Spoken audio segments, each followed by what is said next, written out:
Demi, kain tayo bilo-bilo.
Hi mga kalabs, good morning and welcome back to our channel, The Florence. And for today's video ay maaga nga nagising si Dada para mag-prepare ng niyog para gagamitin namin sa nilulutuing landang or bilo-bilo sa Tagalog. Diba? So dahil nga Bernie Santo, sabi nila bawal daw mag-kudkud ng niyog kasi nga uuga-uga ka daw. Ewan ko kung totoo ba yun. Basta yun yung kasabihan dito sa amin. Kaya magang maaga, alas 6 pa lang ng umaga ay dito na siya, kudkud na siya ng niyog para gagamitin namin sa aming lulutuin. And for today's video nga ay ito na, tapos na siyang magkudkud ng niyog. At ipiprepare na namin ang aming mga ingredients sa aming lulutuin. Dada, good morning! Nag-prepare me sa amo lutuon nga kuan. Binignit, landang, binignit. Bilo-bilo eh. Kaya mo man trending, basta Bernie Santo. Diba? Oh.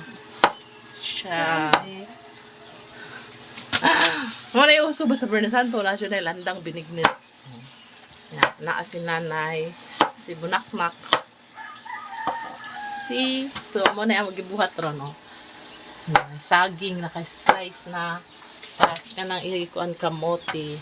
Nga. Kung sa kalami sa ato landang ron kay from the start, sa una pa nga, wala may ka-try mga magbinigot or maglandang nga na ay ubi. Pero kung nami ubi, nami kaayo, violet. No, diba? Colorful kaayo. So, nindot kayo. So, ito na ang ating sago na maliliit. Tapos yan, yung landang, tinatawag dito sa amin na landang, panghalo sa pagluto ng landang.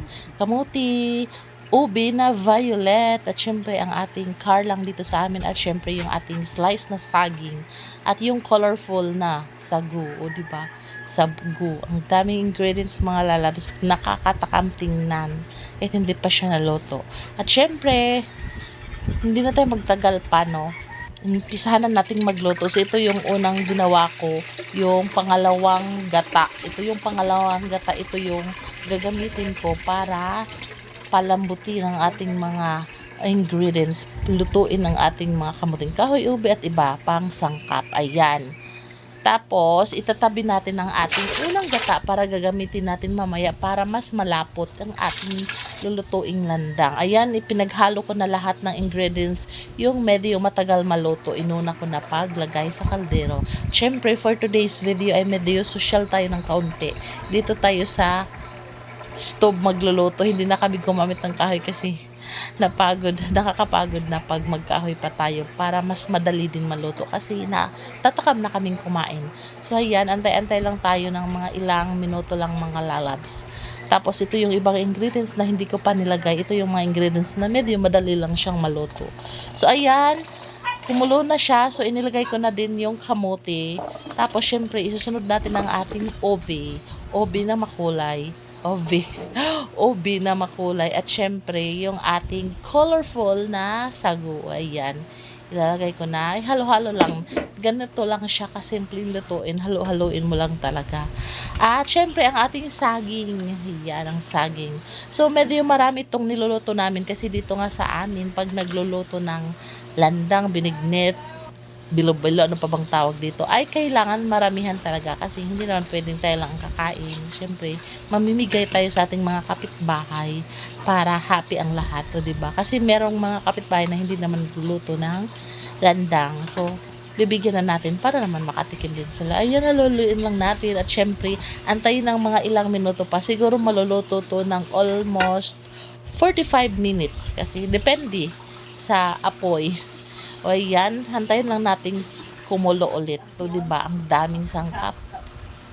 Ayan, flex ko muna ang aking halaman. Bagong halaman ko itong mga lalabs silom. Kahit walang ulam, bumibili pa talaga ng halaman. No? Diba? Ganun ka-addict sa halaman. So, ang init sa labas mga lalabs, diba? Pati ba sa inyo, dito sa amin, umaabot na talaga siya ng 44 degrees Celsius. So, kailangan mo na talagang magdala palagi ng tubig, lalo na pag lumabas. At ito na nga mga lalabs, luto na ang aking masarap na landang. Demi, Diba? Ang sarap, kain tayo colorful, bilo-bilo. nakakatikim, nakakatakam kumain. So, kain na kami mga lalabs. Sarap talaga mga lalabs. Mo nang makaingon ta, lami aoy. Lami aoy. O pagkatima, pagkatapos doon mga lalabs, medyo hapon na dito sa amin, alas 4. So, naisipan ko na sabi nila, pag Burn Santo, hindi naman daw pwedeng kumain ng mga karning baboy, karning manok. O kaya naisipan ko na lang magluto na lang ng buwad. Buwad pinikas tawag dito sa amin, no? Kinamatisang buwad. Ito na lang yung uulamin namin para sa aming hapunan. Kasi nga hindi pwedeng landang lang yung kakainin. Kasi yung tiyan ay, syempre, naghahanap ng kanin talaga. Lalo na pag sanay ka talaga sa kanin. So, hindi pwedeng yun lang yung kakainin mo. So, ayan, nag-prepare na ako. Simpleng luto lang to kamatis. Syempre, maramihang kamatis, mas masarap. Sibuyas, at saka bawang, kaunting bawang, at syempre yung ating main ingredient, ang ating buwad. Buwad pinikas or tuyo sa Tagalog, di ba? So ito yung uulamin namin dito mga lalabs sa aming hapunan kasi nga kumukulo na yung tiyan ko kanina pa kasi naghahanap ng kanin. Busog naman kami sa landang pero kailangan talaga may kanin, no, di ba? So ayan, naghiwa na ako ng kamatis. Mga 5 piraso ng kamatis ang ginamit ko dito mga lalabs. At syempre yung aming buwad pinikas ay napakaganda naman. Ang lalaki talaga, galing tong Bacolod. Kasi nga yung kapitbahay namin ay umuwi sa kanila. Tapos pagbalik niya ay automatic may tinda na siyang mga buwad, mga tuyo. Kaya bumili ako kasi parang ang sarap kumain ng tuyo lalo na pag ganito, Holy Week. Nakakagana nga naman, pero pag meron tayong mga hypertension, mga high blood, ay hindi pwedeng palaging kumakain. At kumakain man, ay syempre maliit lang. Kasi nga, masama yung maramihan. Too much is bad, diba? Too much is bad. So, ganito mga lalabs, simpleng pagkain lang. Tapos, ito lang yung uulamin namin for today's video. Napakasimpleng ulam, pero napakasarap naman mga lalabs. Tiyak na masarap. Siguradong masarap, garantisadong masarap, di ba? Kasi ito yung palagi kong niluluto. Yung buwad pinikas dito sa amin, kahit nga hindi na mo na lalagyan ng kamatis, piniritong buwad pinikas lang, tapos may suka ka na merong sili na maanghang na ko. Grabe, ang dami mo nang kain mga lalabs. So ayan, naggisa na ako. Numpisahan ko na, pinirito ko pala muna yung buwad pinikas. So, di ba ang laki ng buwad pinikas or ng tuyo? Isang buwad lang talaga yung nagkasya sa aking frying pan kasi ang liit. Ang liit ng aking frying pan, no, di ba? So, paisa-isa ko na lang silang niluto mga lalabs.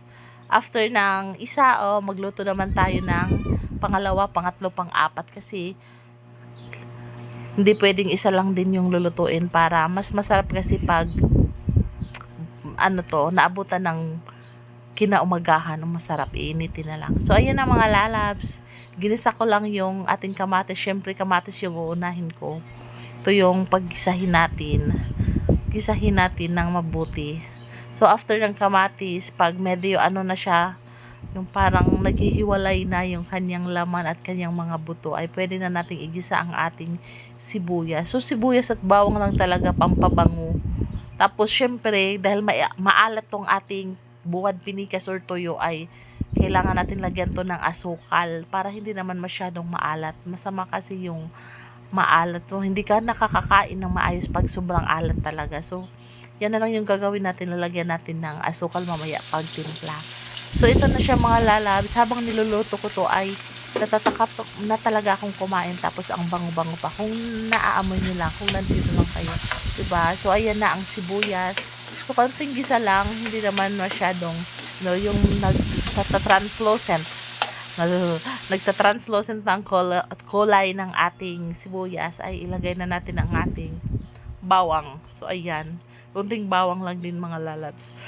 Tapos, syempre, tapos nating gisahin ay maglagay tayo dito ng kaunting tubig para sa kanyang sabaw. Ito yung pinakasabaw ng ating kinamatisang buwad pinikas. 'Di ba? Masarap talaga itong mga lalabs pag ganitong klase ng buwad, yung lagyan mo ng kamatis. So, napapadami talaga ang kain mo.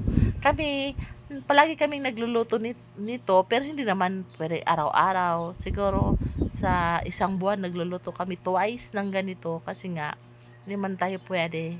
Alam niyo naman, meron tayong hyper at merong tension. Hypertension. Ayan, nilagyan ko na siya ng kaunting sabaw mga lalabs. Kaunting sabaw lang siya para mahalo lang yung mga ingredients. At syempre, dahil may tubig na siya, so dito na tayo magtitimpla. Titimpla natin ng asukal.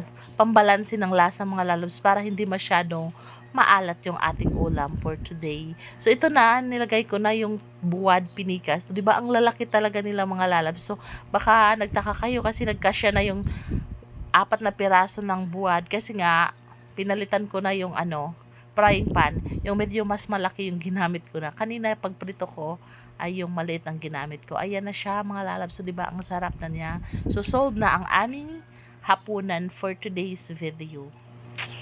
Kain tayo mga lalabs. And this is the Florence saying goodbye and God bless everyone. At syempre sa mga baguhan sa aming channel, huwag kalimutang mag-like, share, and subscribe para updated kayo sa aming mga upcoming videos. See you in our next vlog!